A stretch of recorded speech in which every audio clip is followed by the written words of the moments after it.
22 anyos na lalaki na lamusgadaan makalis madaranin makusog na hukol, mantang nagsisira sa may baybayon kan kadagatang sakop kan si Ruma, Camarines Sur.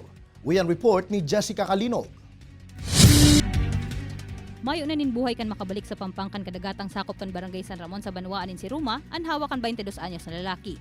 Makalihis na madara ini kan hukol pasiring sa tahaw kan dagat, mantang nagsisira kan Enero 4. Sigun ki Cyril Barbosa, MDRRMO officer kan si Ruma, alas 11 nin aga subuot kan January 4 kan mangyari ang aksidente. Alagad alas 10 na nin banggi kan parehong aldaw na nakaabot sa indaan report dapit digdi. Kaya tulos man subuot sindang nagsagibon nin action plan para digdi, asin nag-apod man nin tabang sa rescue unit kan pagtaraid na Banwaan sa Partido area. Hulit ang mga baguhan ngunyan ang personahe kan sa indang water search and rescue team. So, sige na ako nag-request na kay Sir doon sa Sangay and sa Goa na kaipuhan ko ang tabang nila kasi di man talaga kami equip yang sa pag-respond sa dagat. Ito nga ni lamang train, di iba pong responder. Binisto ang lalaki na si John Michael Bulalakaw, tubong San Vicente Baaw, asin nagpasiring sana sa si Ruma para kuta na magsira, kaibanan ang grupo kan sa iyang tiyuhon. Sa inisyal na investigasyon kan mga otoridad, mantang low tide, kalmado ang dagat, asin abot tuhod man sana ang tubig, bigla subuot nagkaigwanin makusog na reef current kung kaya nadara kaini ang tulong persona, kung sayin ang duwa ang tulos man na rescue, mantang si Michael ang tulos na nawara. Ayan, ang pagramdam lang siguro sa ngunyan, control na mo na ang pagtaralaw, lalo ngunyan nakikiulay kami sa nagbabalik na naman ang kaso ng COVID.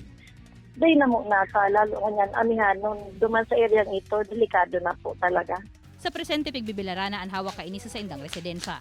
Istorya kan mga magurang ni Michael na nagsayuman ng mag-atubang pa sa kamera, dawa pa makulog sa buot ang nangyari sa indang aki, pipiriton subuot nindan na magpadagos sa buhay, asin mayo man papanimbagon sa nangyari. Labing pasasalamat na sa nasubuot ninda na nakuha na ang hawakan sa indang aki, asin nayoy na ninda ini. Sa Banwaan ni Nabwa, mayo naman in buhay kan madukaya na nagpapataw-pataw ang hawakan babaeng ini sa sarong irigasyon sa Barangay Santiago Old. Sa inisyal na investigasyon kan Nabwa Municipal Police Station sa insidente, banggi pa sa napigahanap na subuot inikan sa iyang pamilya, alaga day na i-report sa inda. Pigihiling na anggulo sa pagkalamosan pagkahalnas kan biktima mantang nagkukuan ng tubig sa irigasyon sa Barangay San Antonio na panghugas sa iyang bitis antes maglaog sa harong. Rason para makadiretso ini sa irigasyon, asin malamos sa hararom na tubig. Paalala lang siguro ng ating kapulisan dun sa mga bahay na nasa gilid ng irrigation. So doble mag-ingat, doble ingat sila and as much as possible lagyan ng bakod. Kaibanan si Gerald Gandia, Jessica Calinog, Balitang Bicolandia.